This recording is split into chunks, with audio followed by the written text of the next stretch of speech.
Hey guys, Mike Tyson is returning to the ring. Yes, you heard that right. It's really happening. Nearly 19 years after his last pro fight, Tyson will face Jake Paul in a boxing match on July 20th at AT&T Stadium in Arlington, Texas, home of the Dallas Cowboys. The young YouTuber turned boxer Paul, 9-1 6 knockouts, has said recently he wants to focus on fighting real boxers to eventually compete for a world title. Instead, he will fight long-retired Tyson, 56 6, 44 knockouts, a former heavyweight champion and one of the best in boxing history. His last competitive fight was a TKO loss to Kevin McBride in June 2005. Tyson will be 58 when the fight takes place. Can you imagine that a 58-year-old man fighting a 27-year-old young blood? Tyson participated in an 8-round exhibition bout with Roy Jones Jr. in July 2020, and while the fight exceeded expectations, no one was clamoring for more. During the height of his career, Tyson was one of the most feared fighters in boxing and earned the moniker as the baddest man on the planet.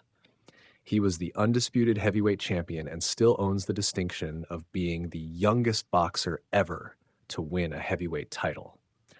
After serving less than 3 years in jail for a rape conviction between 1992 and 1995, Tyson returned to the ring just 5 months later and, after 2 wins, regained the WBC title by defeating Frank Bruno in 1996. After starting his boxing career facing fellow YouTubers and former MMA fighters, Paul, 27, lost a split decision to Tommy Fury in February 2023. Last August, after beating another MMA fighter in Nate Diaz, Paul stated he was going to change course with hopes of developing a true boxing career. He scored first-round KO wins over Andre August and Ryan Borland since that point, fighting at the cruiserweight limit of 200 pounds. On Monday, the Texas Department of Licensing and Regulation confirmed it will sanction the Tyson-Paul bout as a professional fight with 8 2-minute rounds and 14-ounce gloves, and the outcome will affect both of their professional records. All of this begs us to ask one question. Why is this happening?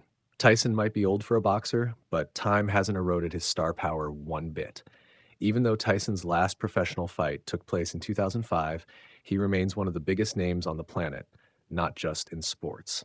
There's also no doubt that Paul is one of the biggest social media stars out there. Add them together, and you have one massive event that's sure to generate worldwide appeal. Boxing purists be damned. Netflix has upward of 260 million subscribers globally, and since this isn't a PPV, there's a chance this is the most watched fight of this century. Long gone are the days of Muhammad Ali fighting on ABC in front of hundreds of millions. The Rumble in the Jungle was rumored to be the most viewed fight globally, but that was in 1974. And even for Tyson, the most popular fighter in the world since Ali, all his biggest fights were televised on PPV. For the record, Tyson still looks the part, even at his advanced age. He's in great shape and he still looks ferocious on the pads. Whether he can beat Paul, who is much better a boxer than given credit for, is a different story. Subscribe to my YouTube channel, Fight Corner, for more updates.